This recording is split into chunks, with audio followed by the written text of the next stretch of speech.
Olá, pessoal. Estamos aqui começando mais um programa Open Mind Talks. Eu sou Lúcio Júnior, sou CEO do Open Mind Brasil e aqui eu recebo convidados para falar de carreira, falar de transformação digital, falar sobre governança e todos os assuntos aí que envolvem o mercado corporativo. E hoje o programa está especial, nós vamos falar sobre tecnologia, transformação digital, vamos falar sobre empreendedorismo e eu estou recebendo um grande executivo de tecnologia. Segura aí que está começando mais um episódio do Open Mind Talks. Open Mind Talks com Lúcio Júnior.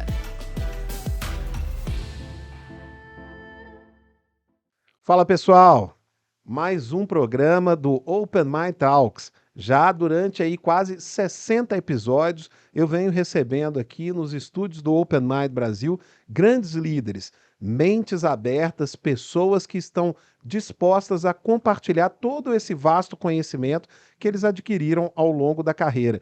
Então, eu posso dizer que eu sou um privilegiado, porque além de ter muitos aliados, muitos amigos, eu também estou aprendendo com essas pessoas que vêm aqui bater um papo e conversar sobre assuntos de interesse do mercado. As pessoas contam a sua vida e através da experiência dessas pessoas a gente também aprende, a gente se desenvolve.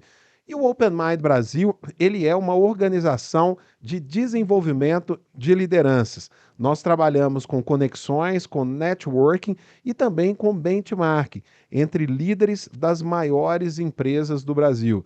Nós vamos completar agora 4 anos de muitas conexões e enfrentamos aí um período difícil, né? A gente nasceu na pandemia, a gente nasceu num período onde o mundo estava desconectado, onde o mundo estava sem informação e onde enfrentávamos um grande desafio. Então, com esse propósito de conectar as lideranças e compartilhar conhecimento, nasceu o Open Mind.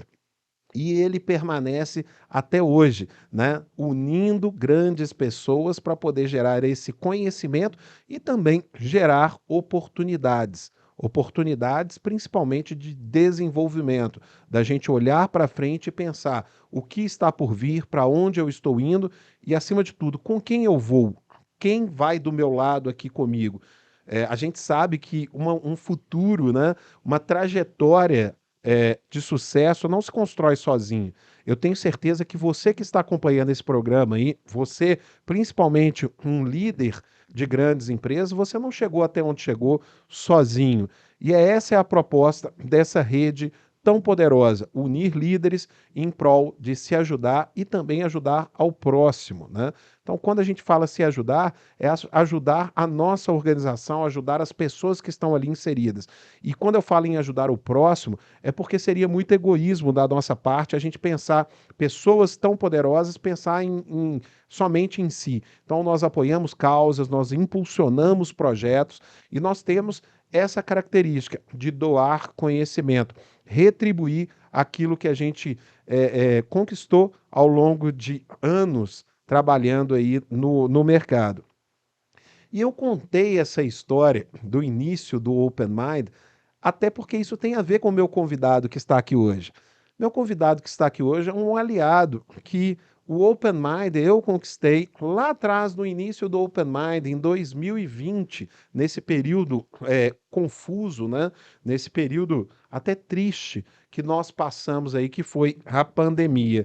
E essa pessoa, ele resolveu apoiar e dar um voto de confiança para um estranho que vinha falar sobre compartilhamento de conhecimento, que vinha de falar de conexões. Então, é uma pessoa que eu tenho uma gratidão muito grande, está aqui na minha frente, Edmundo Maron, é um cara de tecnologia, um grande líder do mercado e que veio aqui hoje contar um pouco da sua história de sucesso e falar sobre transformação digital, falar sobre empreendedorismo. Então, Edmundo, é com muita felicidade que eu te recebo aqui, e a gente se conecta aí fisicamente pela primeira vez. Obrigado, Lúcio. Assim, prazer enorme depois de alguns anos que a gente se conectava só virtualmente, poder vir aqui, te dar um abraço, falar com todo mundo, agradecer a oportunidade de compartilhar um pouco da minha história, compartilhar um pouco do que a gente vive aqui no Open Mind, né, cara? Então acho que é uma troca super relevante, um conhecimento com diversos executivos diferentes. Só tenho que te agradecer, cara. Foi muito divertido quando você me procurou lá em 2020 e contar essa história até hoje aqui é um privilégio, cara. Você deve ter pensado assim, né, naquela época, pô, um maluco me conectando aqui, falando para a gente poder discutir estratégia e tal. Naquele momento ali, você ficou desconfiado? Como é que foi essa primeira abordagem? Engraçado, cara, eu não cheguei a ficar desconfiado. Achei que foi uma abordagem corajosa num momento onde as pessoas estavam ainda mais isoladas, né? A gente só falava virtualmente com quem a gente precisava e eu vi ali uma oportunidade de fazer uma conexão com uma pessoa que estava com um propósito diferente. Então achei corajoso da sua parte e achei muito legal a ideia, cara. Conectar executivos diferentes, diferentes segmentos para tocar experiência. Então foi muito, muito divertido, cara. Mas você é um profissional de 30 anos de experiência em tecnologia. Daqui a pouquinho eu vou falar um pouquinho do currículo do Edmundo. Mas, Edmundo, você é um profissional de 30 anos de tecnologia. Essa mente aberta tem a ver com essa atividade de tecnologia? Eu percebo que os profissionais de tecnologia, eles são pessoas, né, principalmente os líderes, mais abertos ao relacionamento e a se conectar, a fazer benchmark.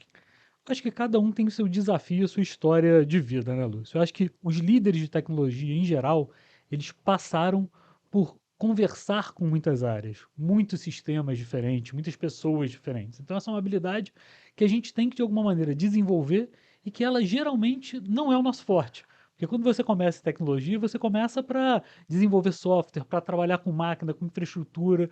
E quando você começa a liderar essas áreas, você começa a ter que cada vez mais interagir com pessoas diferentes, entender negócios diferentes. E a oportunidade de você falar com um monte de líder, com um monte de gente, é muito bacana para a gente poder ficar ainda melhor, poder ficar ainda mais inteligente do que a gente já nasceu. A gente aprende muito conversando com as pessoas. Então, para mim, foi uma oportunidade, cara. E o Edmundo Maron, quando ele entrou no Open Mind, ele era diretor de tecnologia lá da Atento, não é isso? Era essa a sua posição? Eu era diretor global de software da Atento, né? Eu tinha Di- um par meu que era o diretor de infraestrutura. Diretor global de software, né? Isso. E a Atento é uma multinacional, um dos maiores empregadores aí do Brasil, né? Uma empresa ligada aí a contact center, a canais de atendimento e etc. Mas ao longo desses quase 4 anos, algumas coisas aí mudaram. Hoje, você está como diretor de TI e segurança da informação na Horizon, não é isso? Isso, a Horizon é uma empresa que faz a mediação ali, principalmente entre os planos de saúde e os prestadores, com uma missão muito clara de defender a saúde, né? A saúde, no geral, não só no Brasil, mas no mundo, representa uma fatia grande do PIB, de cada país, né? No Brasil é 10% do PIB e com um desafio grande de você equilibrar essa balança entre abuso, desperdícios e erros. Eu assumi essa posição na Horizon ali em janeiro de 2021. O Edmundo também, pessoal, ele é formado em Tecnologia da Informação pela PUC-Rio, com especialização em aplicações pela Unirio. Edmundo também possui 30 anos de experiência na área de tecnologia.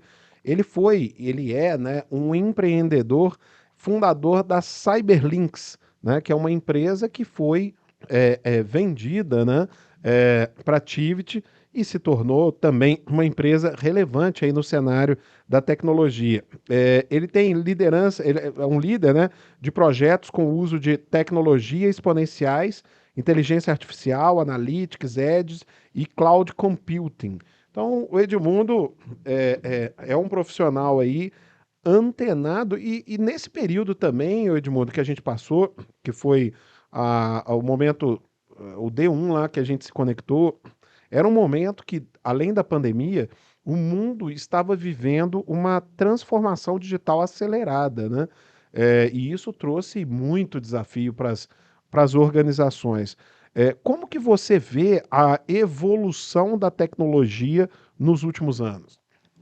Cara, Lúcio, eu acho que a pandemia ela proporcionou mais uma aceleração do que talvez até uma transformação, né?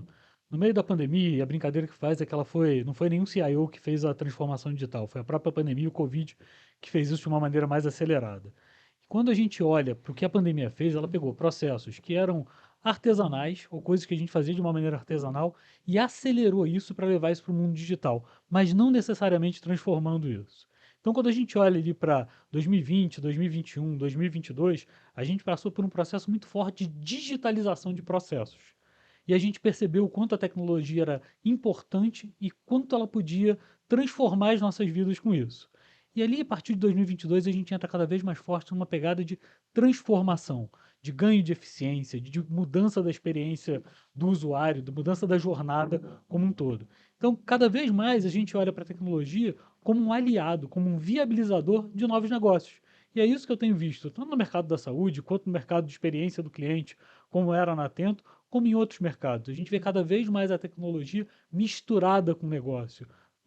Eu brinco que assim, o meu sonho, em algum momento, é que a gente vai olhar para as áreas internas das empresas e vai ter dificuldade de entender qual a fronteira de tecnologia e do business. Porque vai estar tão misturado, mas tão misturado, que a gente não vai conseguir enxergar essa fronteira tão bem. Porque cada vez mais a gente fala de analytics, por exemplo. Que área hoje de produtos vende um produto novo ou cria um produto novo sem pensar em análise de dados? A gente falava isso de 10, 20 anos atrás, a gente já tinha análise de dados, mas num espectro muito pequeno.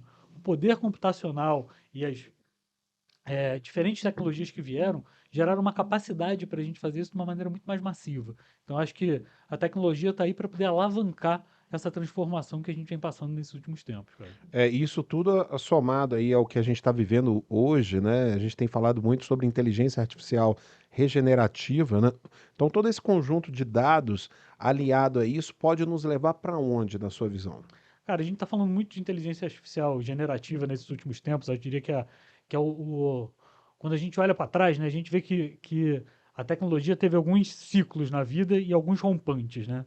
Cara, inteligência artificial generativa é um desses rompantes. Ela muda o jogo. Muda o jogo.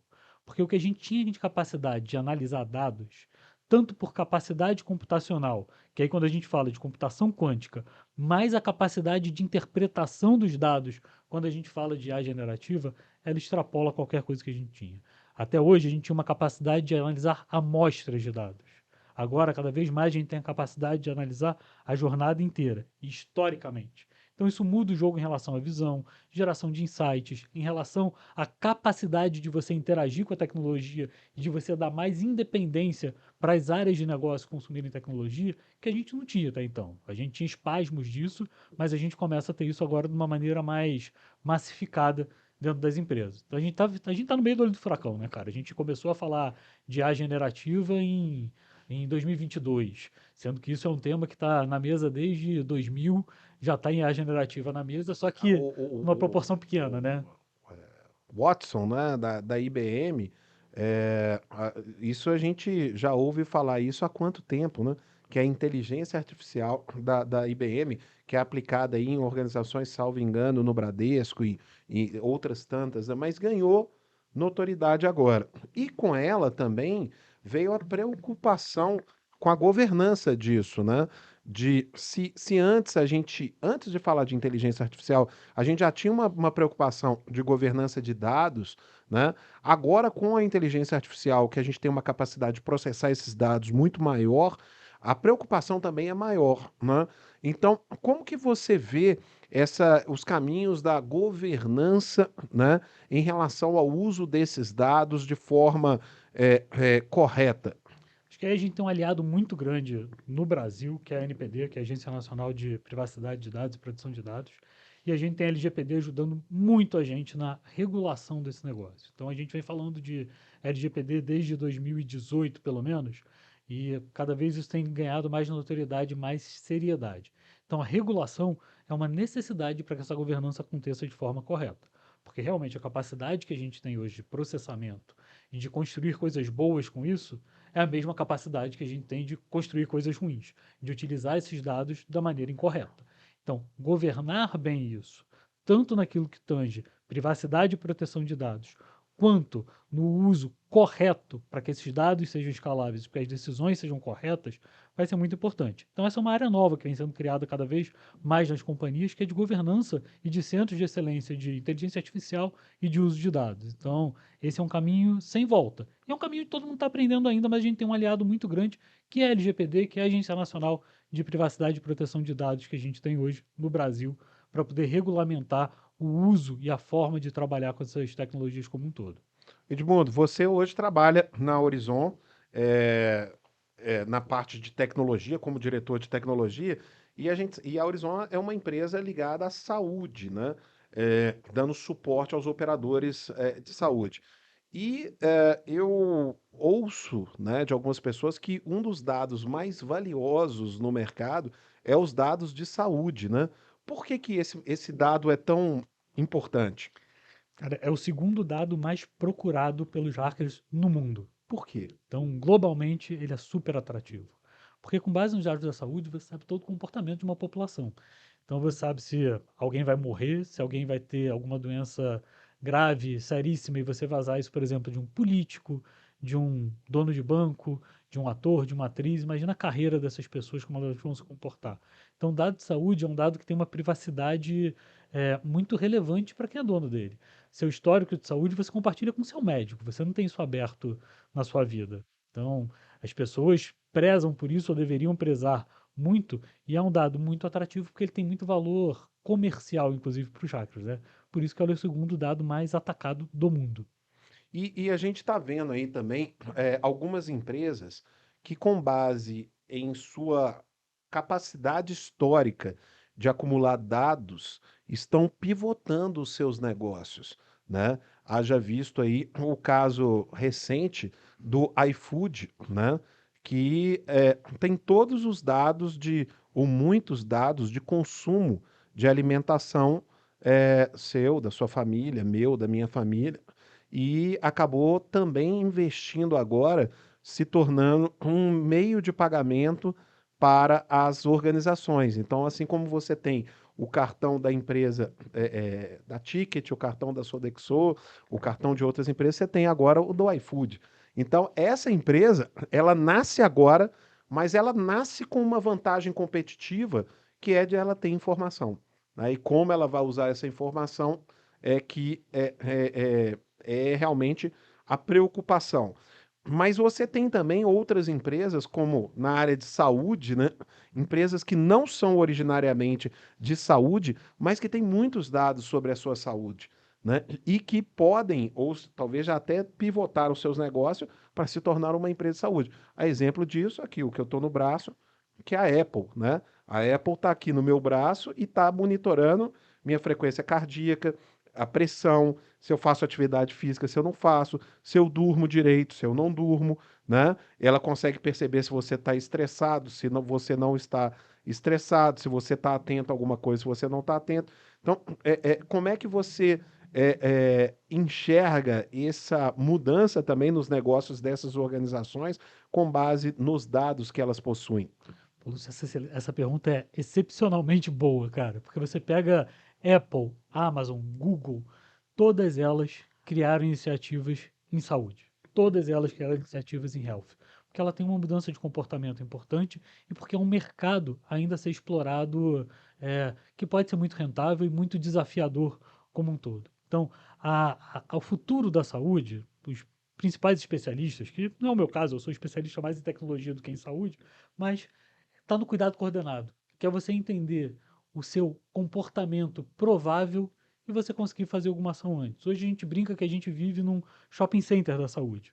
Quando você tem uma dor de cabeça, você tem uma dor, alguma coisa, o que que você faz? Você acaba indo num PS. Você vai numa emergência, descobre o que está acontecendo, ou então vai em 300 médicos diferentes para poder fazer um tour por isso, né? O futuro da saúde talvez não seja esse. O futuro da saúde é você entender qual caminho, qual jornada você tem que fazer por esse sistema para ter uma jornada mais eficiente e uma jornada com todo o seu dado histórico para você poder saber quais os melhores medicamentos, os melhores tratamentos para você poder seguir nessa jornada.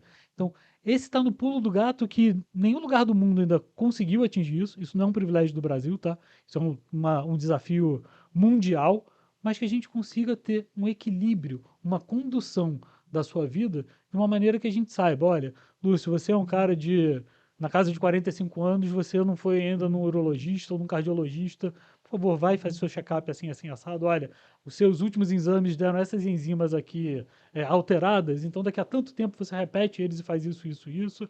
Vai em tal médico, de uma maneira que isso seja conduzido. E não você sentir uma dor de estômago, você vai no médico A, você sentir uma dor de cabeça, você vai no médico B. Quando você vai nele, você fala todo o seu histórico médico de novo. E pior, quando esse médico recebe isso, cara, ele tem que olhar para um caminhão de dados, para um caminhão de coisa, que ele não sabe se está certo ou não, porque depende do que você falou e dos dados que ele tem acesso. Os dados que ele tem acesso geralmente estão certos, os dados que você falou, você provavelmente esqueceu alguma coisa, esqueceu de falar que sua avó, seu pai ou sua família tem algum problema A, B, C ou D. E esse cara tem um batalhão de dados para tomar uma decisão num curto espaço de tempo. Então a tecnologia e o cuidado coordenado vão ajudar a orientar o médico a falar, putz, olha, de tudo que tem aqui, esses pontos são mais importantes. Então olha para o Lúcio, mas presta atenção nessas características aqui dele para você poder orientar ele no tratamento dele ou na condução dele de uma maneira melhor. Porque hoje ele faz isso baseado num caminhão de dados e num desafio enorme, né? Porque você tem 450 especialidades diferentes dentro da medicina e você vai num cara que é especialista em uma, duas, três, quatro. Ele não é especialista em tudo. Então, se você tem um apoio à decisão também, para esse cara poder olhar para os dados e te conduzir para um melhor tratamento, esse é o destino que eu particularmente enxergo e algumas pessoas enxergam para esse mercado, que vai ter uma transformação. A gente está no meio dela, a gente tem um desafio enorme para viabilizar ela ainda, não tecnológico, mas de modelo de negócio mesmo, mas talvez seja aquilo que vai tornar a saúde mais eficiente em relação a custo e mais eficiente em relação à proteção e à defesa da vida. Você acredita que essas empresas que você mencionou o nome, eles vão se tornar players relevantes no cenário da saúde, Cara, quer seja atuando diretamente ou como stakeholders? a, a minha futurologia não está em dia, mas eu poderia apostar com você que, se não todas, algumas delas vão para esse caminho. Elas vão beliscar esse caminho de ser um player de saúde também, Você olhando vai para a chegar, capilaridade você imagina que a delas. gente vai chegar daqui a alguns anos e ver no hospital, dentro de um hospital, a maçãzinha lá dentro. Eu acho, cara. Vai ver a maçãzinha, vai ver o time da Amazon ali dentro, a gente vai ver estruturas diferentes do que o que a gente tem hoje. Sim, realmente isso vai acontecer. É impressionante isso, né? Porque, veja bem, você é um cara de tecnologia, mas um cara da saúde, né? Então, a saúde, ela talvez é uma realidade um pouco diferente para alguns executivos que estão nos acompanhando aqui, que muitas vezes são da indústria, outras vezes são da área de serviço. E às vezes a gente pensa, né, de como essas empresas estão ampliando o seu espectro. A gente fala de, por exemplo, na indústria automotiva, os caras já entrando na indústria automotiva, mas é porque realmente hoje eles criaram uma plataforma de captação de informação sua, que não é só o seu relógio e o meu que está no meu pulso aqui, não. É isso aqui que está na minha mão, isso aqui que está em cima da mesa, que você passa mais horas por dia mexendo nisso, né? Mexendo nesses aparelhos. Então, são empresas, né? Que sabem muito mais sobre você do que você mesmo, né? Acho que não sabe mais só de você, ela sabe de você e de todos aqueles que têm um comportamento parecido com o seu. Então a capacidade que elas têm de predição pelo volume de dados e tudo mais é cada vez maior e mais interessante. Então isso tem que ser bem utilizado no mundo para a gente poder ter um caminho mais promissor, né? E vou fazer só um ponto do que você falou. Eu não sou um cara de saúde, porque saúde, eu tenho 3 anos de saúde. Qualquer pessoa para se tornar minimamente conhecedora de saúde tem que bater aí 8, 10 anos, cara. Porque é um mercado muito diferente, muito mais complexo, ou mais complexo talvez seja, não seja o mais correto de eu falar, mas ele tem uma característica muito singular em relação ao mercado financeiro, mercado automotivo. É muito diferente, é um nível de maturidade diferente, é um nível de complexidade diferente, porque você tem, no mundo financeiro, por exemplo, você sabe o que é fraude, né? Se o cara fez alguma coisa errada, é fraude sim ou não. No mundo médico, isso é muito diferente. O que pode ser um tratamento adequado para você, pode ser inadequado para mim. Então você não tem essa resposta binária daquilo, ó, isso é um abuso, isso é um erro, esse é o caminho certo ou errado? Depende. Então, para você se tornar especialista em saúde, eu estou longe disso ainda, mas estou no caminho. Pessoal que está chegando agora aí, que está acompanhando esse podcast, sejam bem-vindos.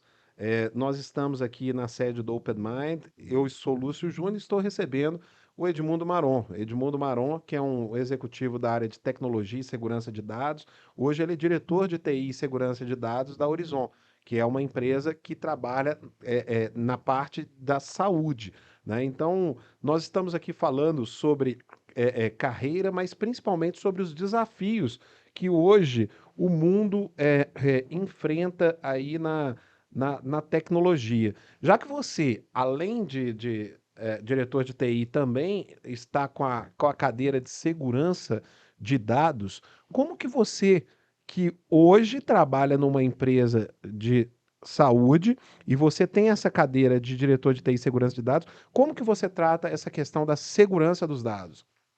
Cara, isso para mim é uma coisa extremamente séria e eu acho que tira o sono de qualquer pessoa hoje em dia. Porque a velocidade que os ataques, a velocidade que os crimes cibernéticos têm evoluído tem sido, assim, absurda, é muito grande. Então hoje a gente trata na Horizon isso com muita seriedade. Isso é um tema que reporta direto para o nosso CEO também. Eu reporto para ele as questões de segurança da informação e de segurança de dados. A gente tem um time de privacidade de dados bem robusto lá dentro, e a gente tenta tratar isso em diversas frentes diferentes, tá, Lúcio? A gente tem um primeiro trabalho que é começar certo. Então a gente fala de security by design, privacy by design, desde o momento que a gente está desenhando uma solução. Só que esse é um mundo perfeito, né? A gente não começa tudo hoje, a gente tem um legado. A brincadeira é que Deus não teria feito o mundo em 7 dias se ele tivesse legado. Ele só fez em 7 dias porque não tinha legado para poder trabalhar, né, cara? Então a gente trabalha ali dentro também com algumas camadas de segurança. Desde um ferramental de apoio que, com inteligência artificial, monitora todo o comportamento das conexões que a gente tem de redes, computadores e comportamento dos dados para, de uma maneira autônoma, poder responder a qualquer comportamento estranho.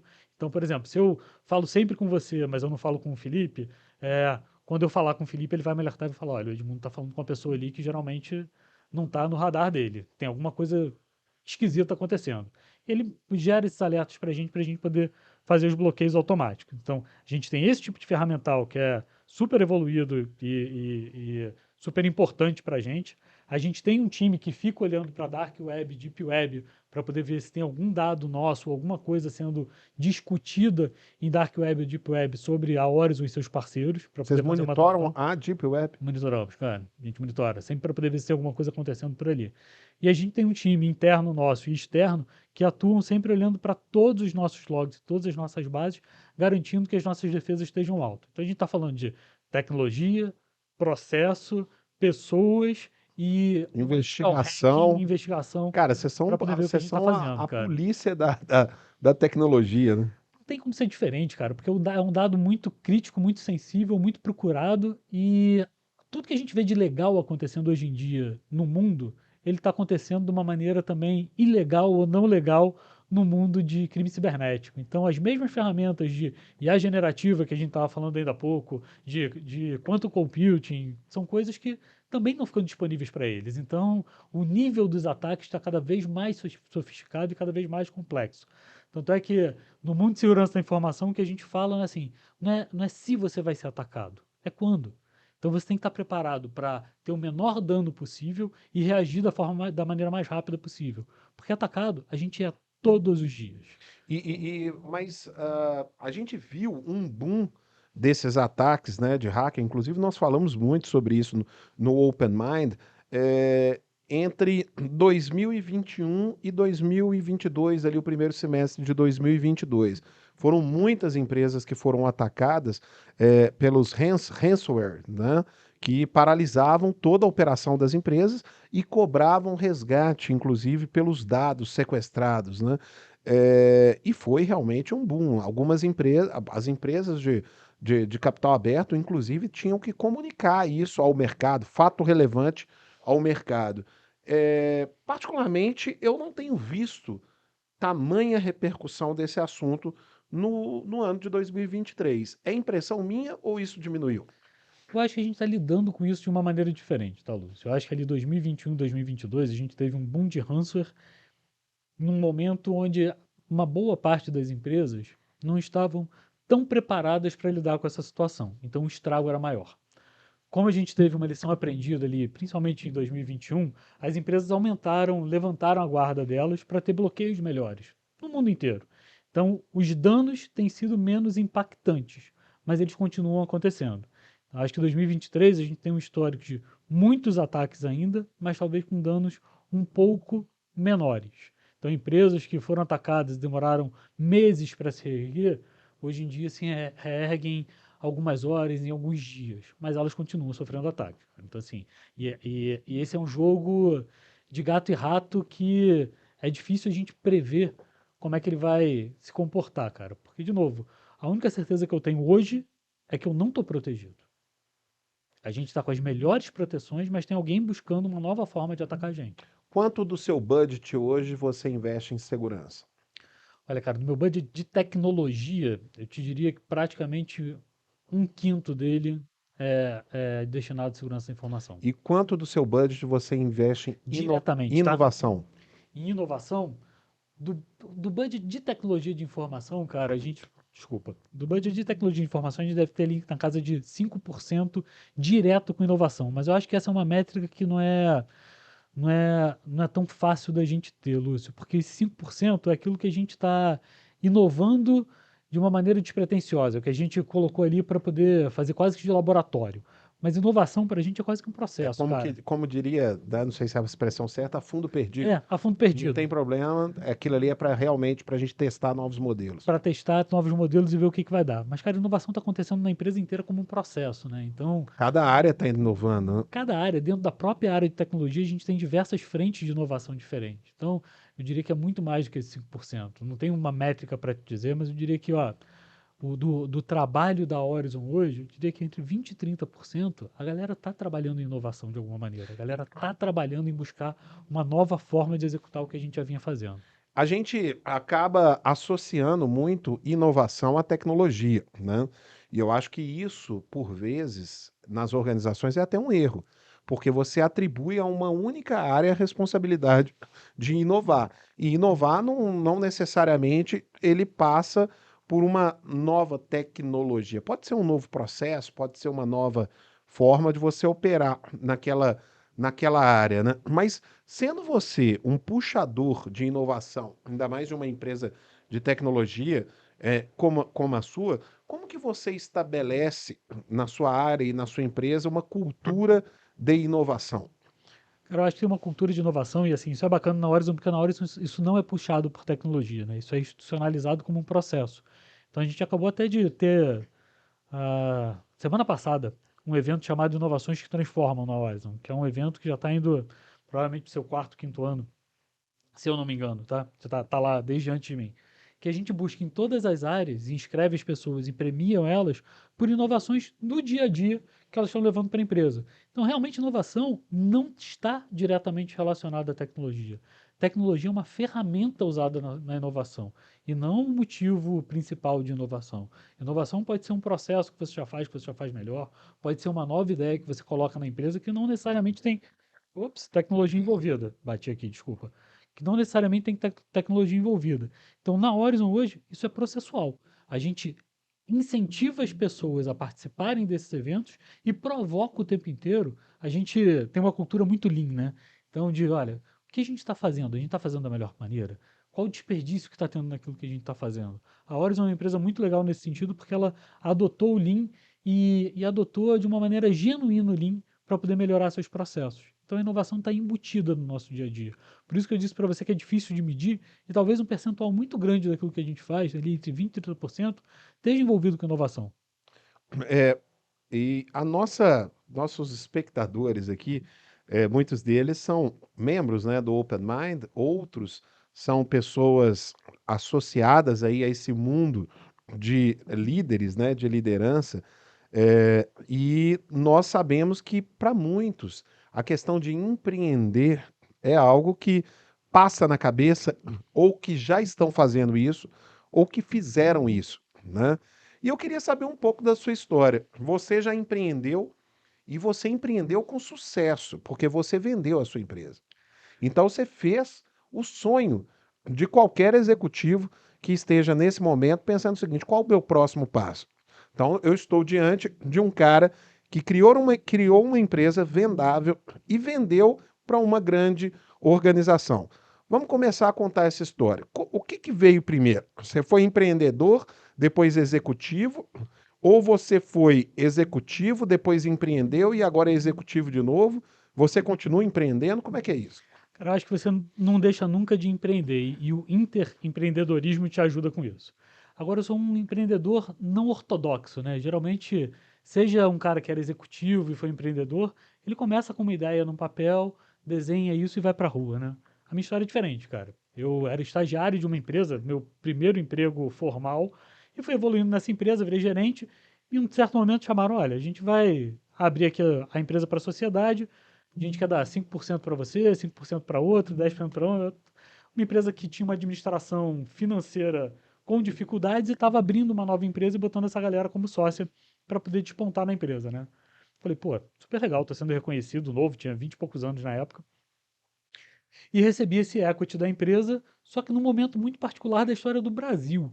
Foi o primeiro ano que teve o recadastramento de CPF, a declaração de isento, que foi ali em meados de 99, 2000, se eu não me engano. Então poucas pessoas tinham feito aquilo e poucas pessoas estavam com CPF regular. Eu e um outro sócio, a gente estava com CPF regular, então a gente, no papel da empresa, ficou cada um com metade da empresa, no dia a dia, a gente sabia que a gente tinha ali 5%, 10% da empresa e o resto era dos outros acionistas, né? A galera que vinha dessa empresa que originalmente era o nosso o primeiro emprego de alguns que estavam ali.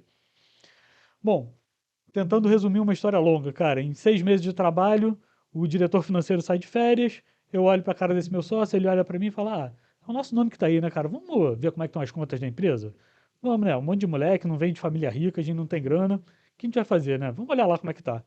Acordamos com uma dívida de mais de 1 milhão na cabeça, cara.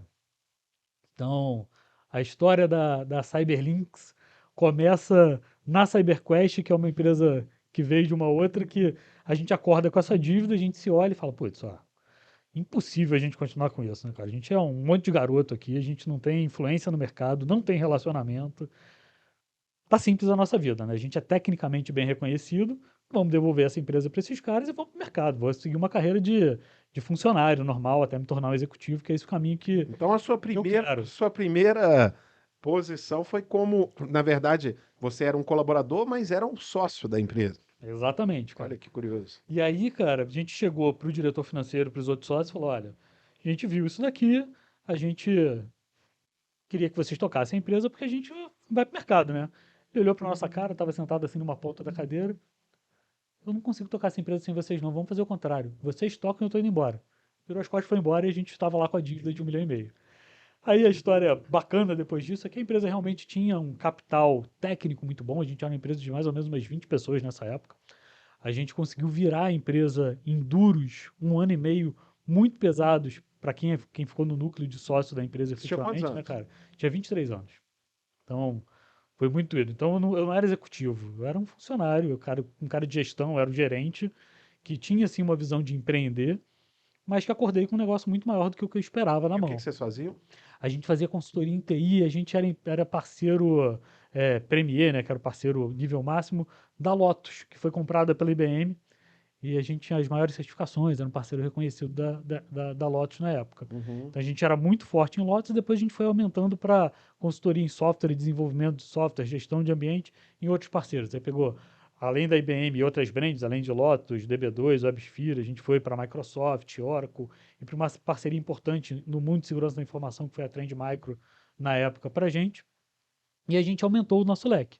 Em 1 ano e meio a gente virou a empresa, a gente fez a fusão com uma empresa chamada Lynx, daí veio a Cyberlinks, nos tornamos atrativos para um executivo de mercado entrar como presidente da empresa, botando o primeiro aporte de capital na empresa. Nessa época a gente já não estava mais endividado, a gente já tinha conseguido virar a empresa, a gente virou ela em 1 ano e meio, mas foi super doído.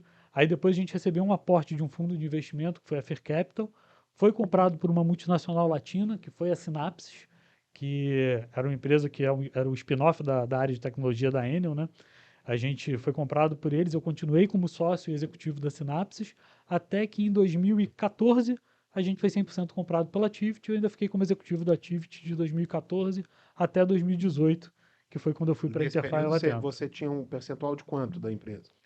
No período de 2014 a 2018, nenhum mais. A Tivit comprou 100% Uhum. da empresa. Do início da empresa, eu era um dos 6 sócios fundadores, né? Então, ali de 2000 até 2006, mais ou menos, eu tinha um sexto da empresa. Depois eu tinha entrou mais um sócio, né? Então nós éramos 7. Então esse cara que entrou como presidente da empresa com o primeiro aporte, ele entrou, se eu não me engano, com 15% da empresa. Então o resto era um sexto ali de 85% da empresa. Aí entrou a Fear Capital, que levou mais 10, a gente continuou com um sexto dali. E quando entrou na Synapses, aí a gente foi mega diluído, porque a Synapses era muito maior. Eu tinha mais ou menos 5% do que era a Synapses. Então, já era E, um caminho e diferente. você está com quantos anos hoje? Hoje eu tô com 46. 46. Então você tinha, na época, quantos anos quando você vendeu a empresa? Quando você saiu da empresa? Quando eu saí da empresa, putz, foi 2014, tem que fazer conta agora, cara. 7 anos atrás, você tinha 39 anos. 39 anos. Então você foi dos 20 anos até os 39 anos como empreendedor. E você virou executivo, né, um CLT, né, que eu não sei se é esse o regime que você é contratado, mas você virou um CLT depois dos 39 anos? Foi isso mesmo, cara. Eu virei CLT, eu fui corporativamente educado e tenho muito que agradecer, inclusive, a isso, na Tivit, que foi o meu primeiro emprego grande como CLT. O Que que que você é- acha que é mais difícil? Um executivo, ele de executivo, C-level, de uma grande empresa virar empreendedor, né? Ou o empreendedor, né, maduro, como você era, virar CLT? Cara, eu acho que é mais difícil. Você empreender é sempre mais difícil. Você, como executivo, ter a coragem de empreender, sair para empreender, eu acho que você está mais preparado, mas é mais difícil. Mas eu acho que o caminho inverso, que é o caminho que eu fiz, o que eu conheço, posso falar da minha experiência, tá? A minha visão é que hoje, dos lugares que eu passei, como CLT ou não CLT, hoje eu sou estatutário na Horizon, mas assim, dos lugares que eu passei com um vínculo empregatício, a preparação que eu tive como empreendedor sempre me colocaram num nível diferente do que talvez eu teria se eu fosse um executivo de formação. A minha capacidade ou a minha experiência em enxergar outras áreas, lidar com outras áreas, olhar para o mundo financeiro, para o mundo de RH, para o mundo comercial, para o mundo de entrega, quando você está empreendendo, você acaba jogando em todas essas áreas ao mesmo tempo. Não é? Você não sai de uma para outra, você joga em todas ao mesmo tempo. Todas. Então, te dá uma outra bagagem, cara. Eu acho que isso trouxe um diferencial para minha carreira executiva. E por que Então, que você acha que um executivo se tornar empreendedor, por que que você acha que isso é mais difícil? O que que você acha que seriam as barreiras dessa pessoa? eu acho que tem as barreiras até psicológicas, né, cara? Você sair de uma estrutura de segurança para uma estrutura de aposta. Empreender é uma aposta. Você não sabe se vai dar certo, se vai dar errado, quando vai dar certo, quando vai dar errado. Você tá indo muito bem e de repente vem alguma coisa que vai tudo muito mal e você não tem ninguém ali segurando as pontas para você, né? Você e seus sócios. Então, é um caminho diferente, é uma jornada diferente. Eu acho que você empreender depois de ser um executivo, você está mais preparado para empreender. Mas ainda assim é muito difícil, cara. É uma jornada que ela não é simples. É uma jornada que exige muita resiliência, porque os desafios que estão mapeados não são todos os desafios que vão passar pela sua frente, vão passar muito mais do que você mapeou. Eu acho que é uma jornada onde você tem que ter um entusiasmo muito grande, porque você ouve muito mais não do que sim, e você tem que ter um foco muito grande, porque você tem que aprender a dizer muito não também. Porque, como dizia um amigo meu, cara, tudo dá dinheiro, de vender água de coco na praia até construir o carro voador. Tudo vai dar o dinheiro. Depende do momento que você está, do mercado que você tem e da sua especialização. Então, a sedução quando você está empreendendo, ou principalmente quando você está começando, de você olhar para uma oportunidade adicional e falar, putz, eu posso abraçar isso daqui também, ela é sedutora, mas muitas vezes te tira da rota que você tinha traçado, que pode ser sua rota vencedora.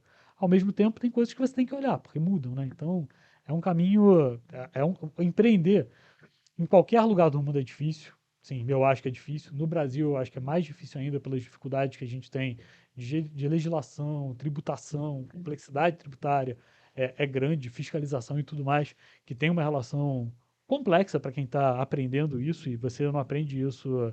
Você pode se preparar para isso, mas você não aprende isso numa jornada executiva.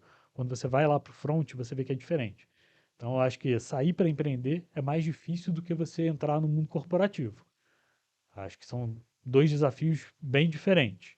Agora, empreender é um vício, cara. Assim, é difícil você parar de empreender depois que você começa. Vamos falar de networking, né?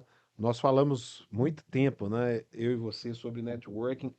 Você foi, você é membro fundador do Open Mind e com você eu troquei alguns dilemas, né? De empreender nesse negócio. Falava, cara, tô vivendo isso, né? E na época eu também era CLT de uma organização e tinha esse desafio de construir um novo negócio, uma nova forma aí de abordar o mercado. E você foi uma das pessoas que eu compartilhei essas dores e foi um mentor naquele momento. Mas eu quero falar de networking com você, já sabendo que você é um cara de relacionamento, porque eu gostaria que você aqui me diferenciasse o papel do networking para o Edmundo empreendedor, qual foi a importância do relacionamento para a sua trajetória de sucesso como empreendedor, as conexões que você teve, qual o valor que isso teve, né, para você chegar ao ponto de vender a sua empresa, e qual o papel hoje do networking, do relacionamento para o Edmundo Maron executivo. Existe diferença nisso? As conexões têm papéis diferentes para o empreendedor ou para o executivo? Você acha que tem objetivos diferentes no meio do caminho, mas o relacionamento ele é sempre importante. Eu acho que as conexões, quando você está no mundo corporativo, elas estão muito desenhadas ali. As conexões internas, para que você tenha o capital político necessário para você conseguir evoluir dentro da própria companhia, e as externas, para você poder tanto definir os seus próximos passos, como principalmente fazer o benchmark daquilo que você está fazendo. Porque você aprende muito olhando o que os outros fizeram, tanto o que fazer quanto o que não fazer.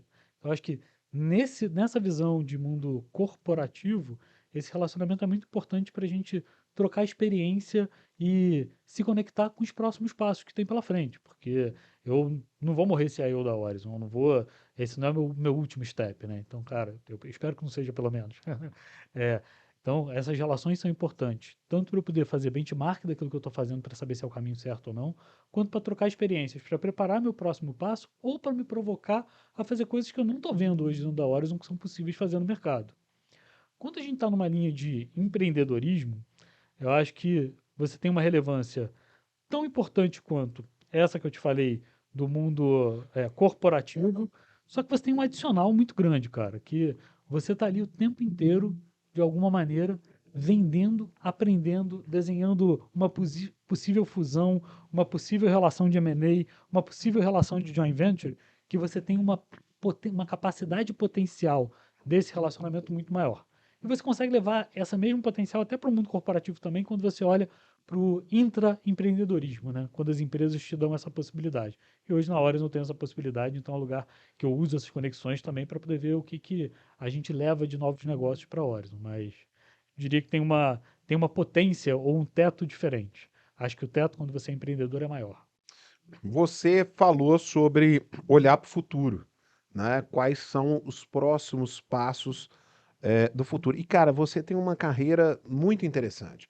Eu tenho certeza que quem está acompanhando esse podcast aqui está refletindo sobre o que você fez, né? De ser uma pessoa jovem que começou, teve uma oportunidade quase ao acaso de se tornar empreendedor. Não era para ser, era para ter sido um CLT, mas acabou empreendendo, né? E isso acabou dando certo, mas aí você aos 39 anos de idade, como empreendedor maduro e de sucesso, voltou ao mercado, voltou não, né? Foi ao mercado como executivo de uma grande empresa. Essa empresa provavelmente foi Atento, né? O primeiro foi a própria Tivit, né? Eu fiquei como executivo sênior da Tivit de 2014 a 2018, e aí em 2018 eu fui para a Interfile Atento. Sim. Eu comecei na Interfile, que era uma empresa que a Atento tinha comprado, como CIO da Interfile, e depois como diretor global de software da Atento.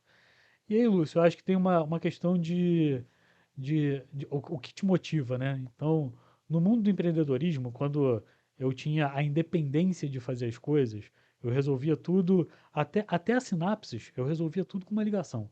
Eu ligava para o presidente da Sinapse no Brasil, para o presidente da Sinapse na América Latina, e tinha uma certa autonomia para poder resolver as coisas. Isso era muito bom, e foi muito legal isso na minha vida, e me trouxe um aprendizado muito grande. Eu não sabia como é que eu ia me provar no mundo corporativo, no mundo político, no mundo de conexões mais complexas, de você gastar, às vezes, mais tempo interno do que externo para poder desenhar aquilo que você vai oferecer para o mercado e viabilizar aquilo. E a Tivit foi uma baita escola nesse ponto, e eu decidi me provar no mercado para ver o quanto eu seria capaz de fazer isso em outro lugar.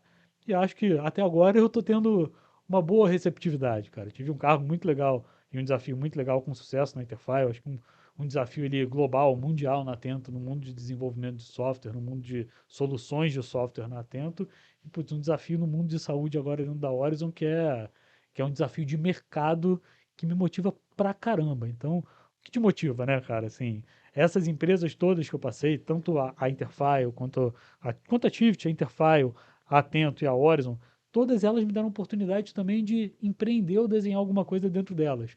Então, dentro da Tivit, eu participei do desenho da área de aplicações na Tivit de alguma maneira, então isso foi muito divertido.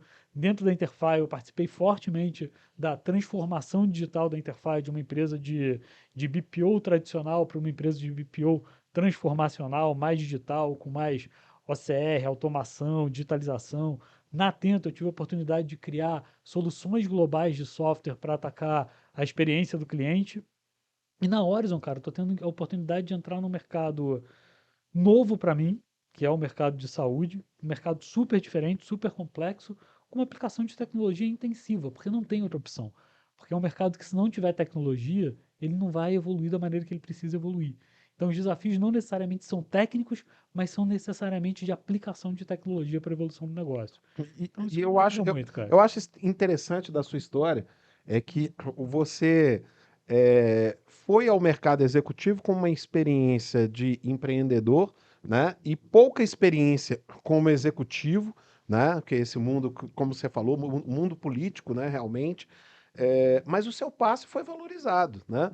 Porque você passou ao longo aí de 7 anos, né? Que você está como executivo no mercado, você passou por grandes empresas, né? E hoje você ocupa uma posição de destaque numa grande organização. Mas vamos falar agora do para frente, né? A gente sabe que a vida de executivo, você falou que está com 46 anos, você tem aí mais 14 anos pela frente, se você quiser se manter como executivo. Só que depois dos 50, a tendência, isso não é regra, mas a tendência é o seu passe diminuir, né? O seu valuation ali como executivo diminuir, porque você está se aproximando dessa idade de aposentadoria. E o que eu estou falando aqui, pessoal, não é nada de etarismo, isso é realmente regra das empresas, né? Da maioria das empresas tem esse acordo com os executivos de aposentadoria aos 60 anos, né? Então, se você tem 40 anos, você tem 20 pela frente, se você tem 50, você tem 10 pela frente, né? Então, a gente sabe que esse passe vai diminuindo aí de valor. Então, vamos falar de futuro. Você contou a sua história aqui. Como que você vê o seu futuro no mercado? Você vê o Edmundo empreendendo mais uma vez, né? Você vê o Edmundo Maron continuando como executivo até os 60 anos, né? Ou você vê o Edmundo Maron em outras cadeiras? Eu estou falando até os 60. Depois eu quero te ouvir no pós-60, né? Porque hoje a gente sabe que as pessoas têm condições de chegar até 90 anos de idade produzindo, né? Então eu queria saber a sua visão de planejamento pessoal. Cara, assim, como planejamento pessoal, antes de falar do planejamento pessoal, eu queria destacar que essa é uma realidade de mercado que você falou, mas que cada vez mais a gente vê o quanto isso pode ser desequilibrado, né? Porque eu vejo pessoas com uma capacidade enorme que podem ajudar muito, que hoje não estão tão escanteadas no mercado e que não deveriam estar. Então,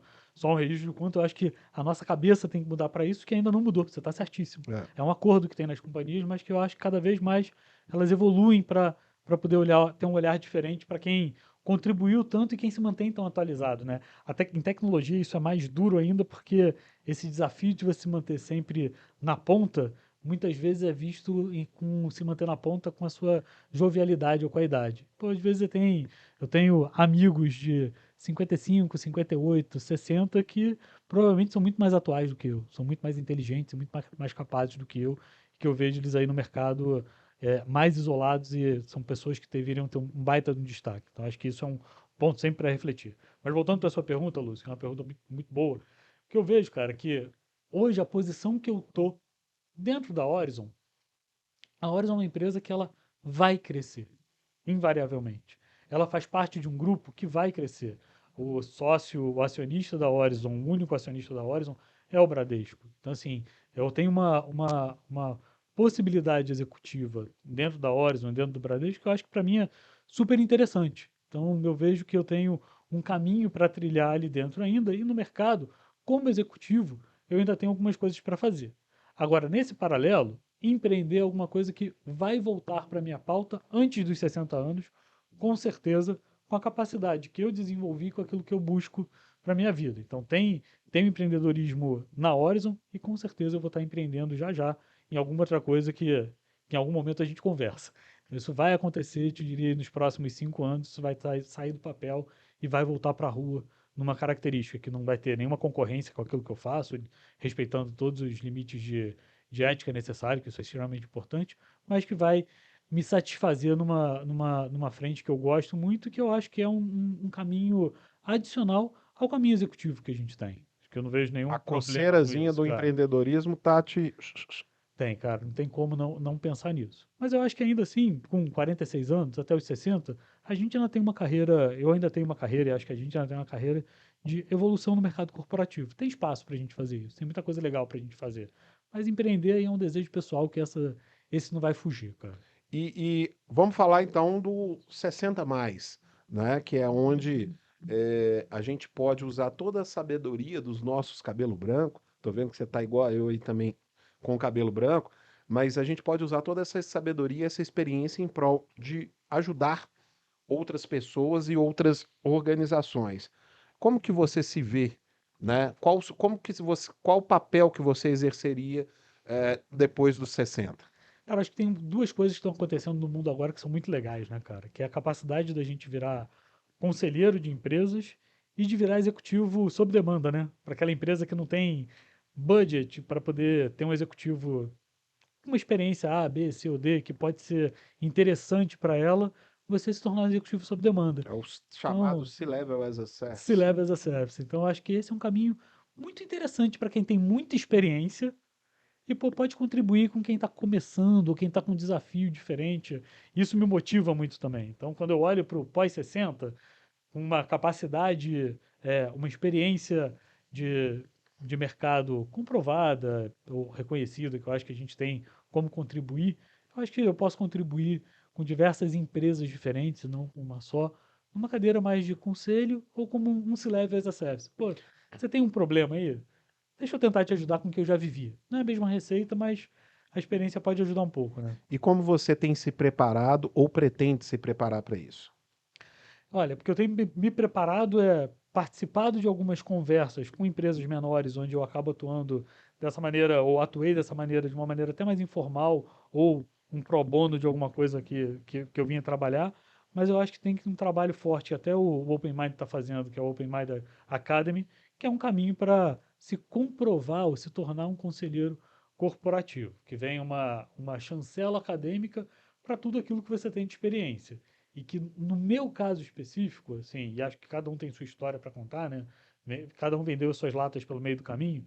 Cara, eu tive uma oportunidade que foi fazer um MBA na prática, que foi aquilo de empreender numa empresa que começou num declínio, não empreender de uma maneira ortodoxa, enxergar diversas áreas diferentes que nem sempre a gente consegue enxergar na vida. Eu tive essa oportunidade. Então, acho que me coloca num caminho de poder compartilhar o que eu aprendi para que, se puder, isso seja útil para outras empresas também. Então, Você, o nosso público aqui está percebendo aí o seu sotaque, né, de carioca. Você é um carioca que mora em São Paulo, né, com sua família. Você está lá no Alphaville, né?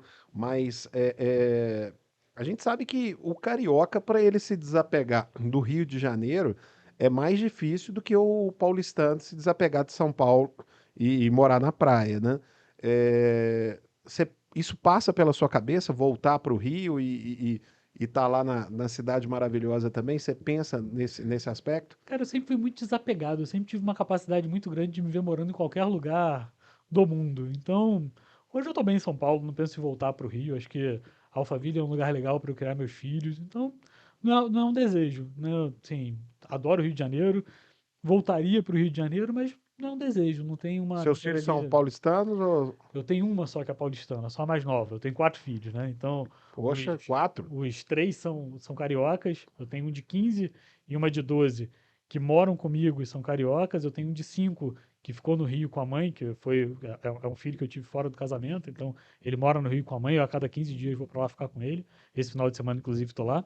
E tenho uma filha pequena que nasceu aqui em São Paulo, que tem 3 anos. Então, eu acho que esse ambiente para criar o de 15, a de 12, a de 3, e poxa, adoraria que o Felipe viesse para cá em algum momento também para poder desfrutar disso.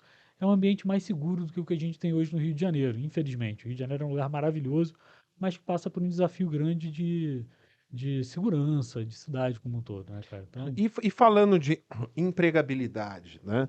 É, como que você vê hoje o mercado de executivos de alto nível, né? C-levels no Rio de Janeiro em relação a São Paulo? acho que o mercado de trabalho como um todo no Rio é um mercado muito mais restrito, né? Tem muito menos oportunidade como um todo, e quanto mais você vai subindo na cadeia, menor ainda fica esse funil, né?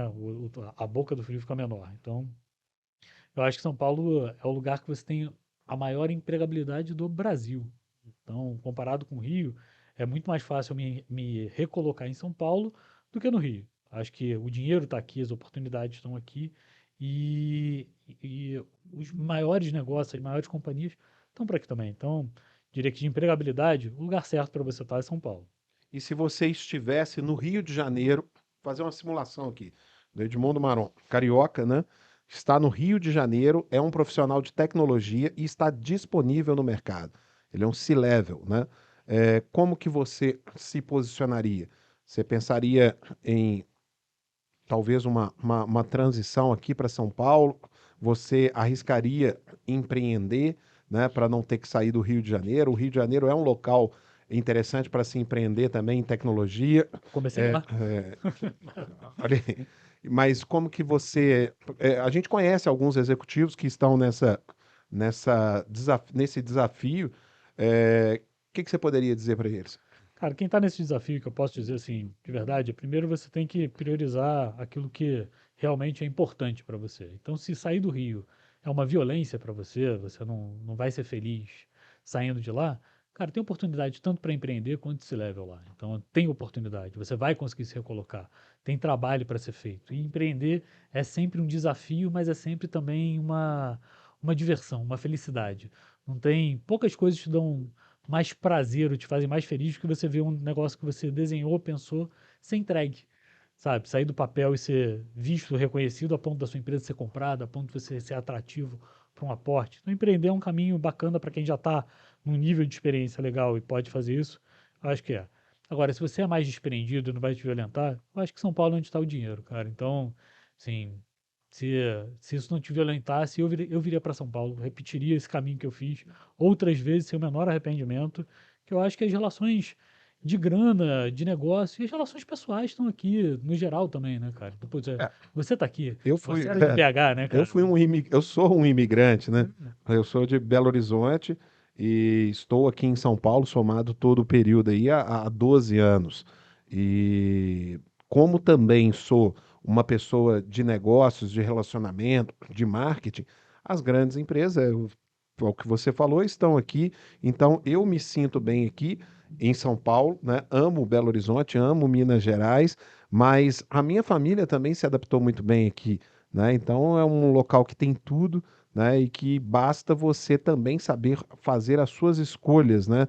Bem feito, os seus relacionamentos bem feito, que isso pode, aqui nós temos aí uma probabilidade muito maior de ser catapultado, né? Por boas relações que se constrói aqui em São Paulo. E até se você pensa nos seus filhos, né, cara? Assim, invariavelmente eles vão ter mais oportunidades de emprego aqui do que em outros lugares do Brasil. Então, acho que aquilo que você está criando e tudo mais, acho que as melhores oportunidades estão aqui. E Acho que isso é como que você muito veio legal, parar cara. aqui em São Paulo? Cara, eu vim para São Paulo desde 2000 e poucos ali por conta de trabalho mesmo, cliente que eu atendi aqui da Cyberlinks. Então, é, eu vinha para cá e ficava de 2 a 3 dias na semana. Mas foi uma decisão totalmente sua de vir para cá. Acho que foi uma decisão totalmente minha, mas totalmente de necessidade, né, cara? O mercado estava aqui, eu atendi aqui Atlas Schindler, GXS, Citibank. Mas essa é uma característica do empreendedor, né? É a liberdade, né? A liberdade.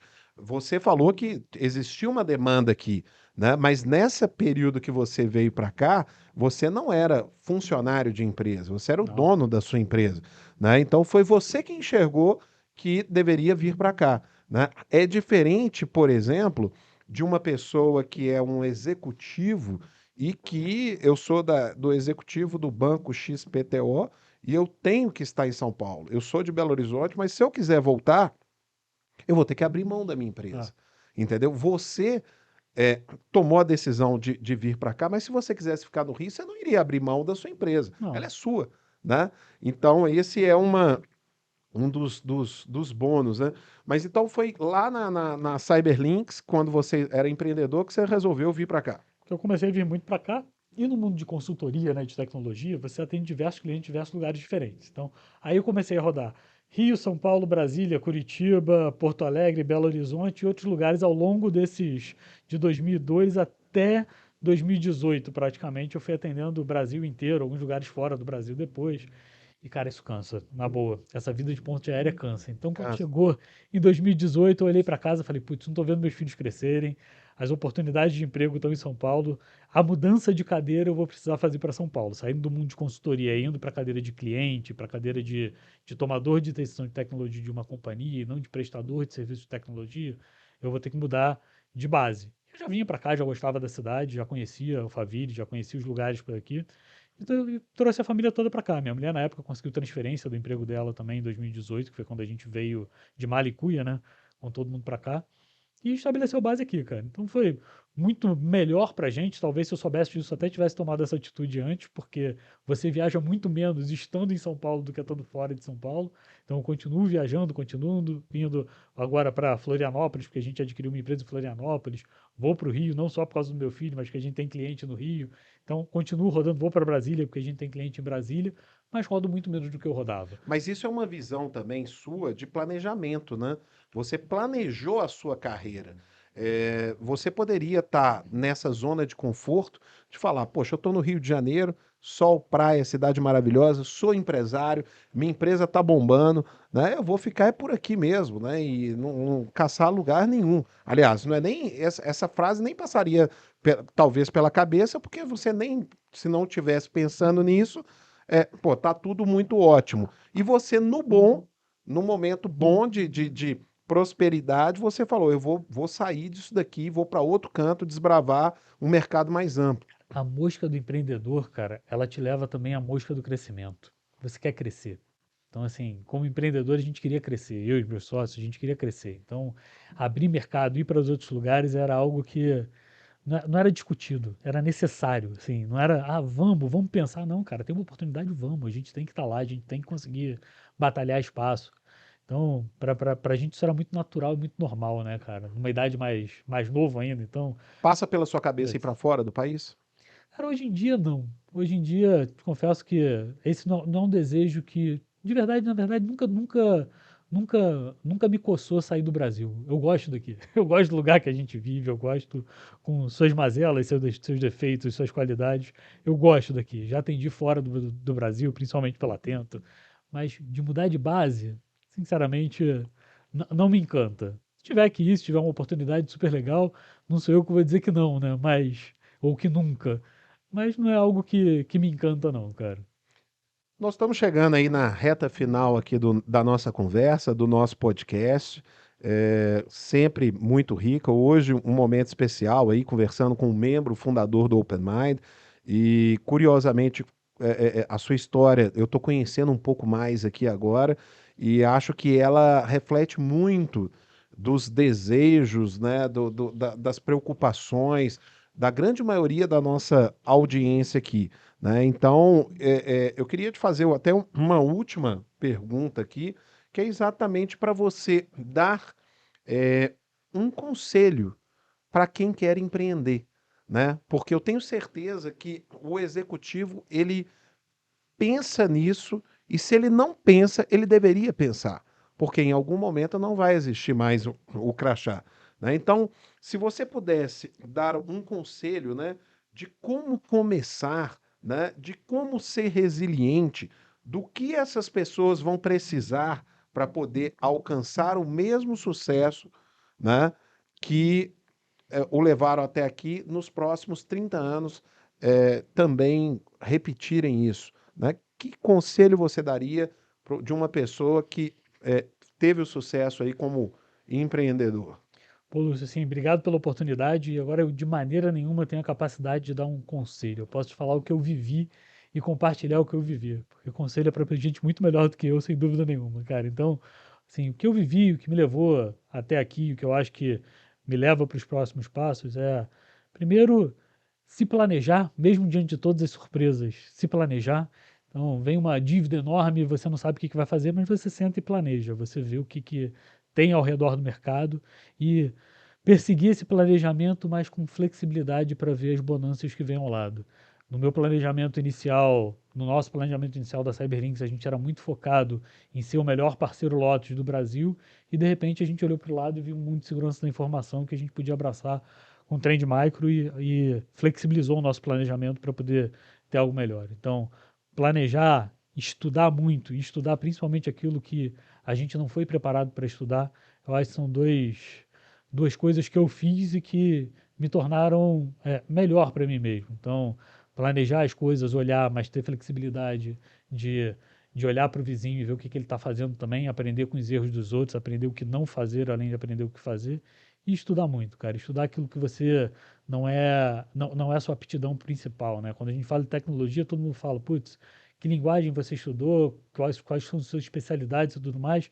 Vou te falar que eu estudei muito isso, mas eu estudei muito também, eu tentei aprender muito como é que se comporta, como é que trabalha relacionamento, como é que você atende as expectativas das pessoas, como é que você respeita o próximo, para poder entender que o que é talvez banal para mim não é banal para você, o que é banal para você não é banal para mim. Você vai falar alguma coisa de marketing que eu não vou entender.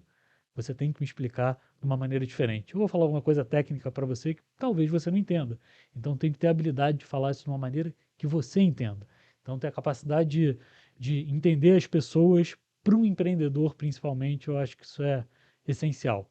Você entender o público que você está lidando. Então eu diria que planejamento, resiliência, você já falou que é necessário, e você entender o meio que você está lidando são caminhos que eu fiz. Não sei se vai dar certo para vocês de verdade, mas são coisas que agregaram muito na minha vida.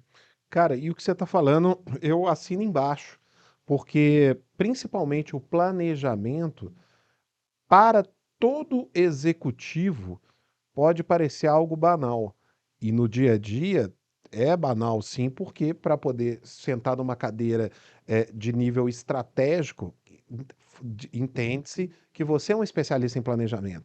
Só que, por outro lado, a maioria das pessoas, ela dedica tanto a atividade ali dela principal, ao budget dela, que ela não faz o planejamento da própria vida, né? De aonde eu quero morar, né? Como que eu vou estar ali, né? Aonde eu quero estar quando eu não for mais executivo, o que eu gostaria de fazer da minha vida pessoal. Então as pessoas não fazem essas perguntas no dia a dia. E talvez esse seja o grande erro, né? Então, eu agradeço você ter vindo aqui, porque a sua história fez essas pessoas refletirem. As suas palavras agora fizeram essas pessoas refletirem. E eu espero de coração que os executivos saiam daqui hoje com um pouquinho de aprendizado da vivência de alguém que fez, de alguém que praticou e pratica isso que ele está falando aqui, né? A educação executiva, ela está mudando nesse sentido. Aqui nós não estamos ouvindo teoria, a gente está ouvindo prática de como você teve essas mudanças e alcançou os resultados na sua vida e como você está planejando o futuro, né? Então, obrigado a todos pela audiência, por acompanhar esse programa, por nos seguirem. Quem ainda não está seguindo, vá lá na nossa página, nos segue. Compartilha também esse podcast aqui, porque ele pode ajudar, além de você, outras pessoas. E a você, Edmundo, meu muito obrigado pela parceria, obrigado por apoiar o Open Mind e por nos ajudar a desenvolver esse negócio, que é o nosso trabalho, é ajudar a outras pessoas a também crescer. Lúcio, super obrigado. Obrigado, pessoal, por assistir a gente. E até a próxima, cara. Sucesso. Valeu, meu amigo. Obrigado. Abraço. Você ouviu Open Mind Talks com Lúcio Júnior.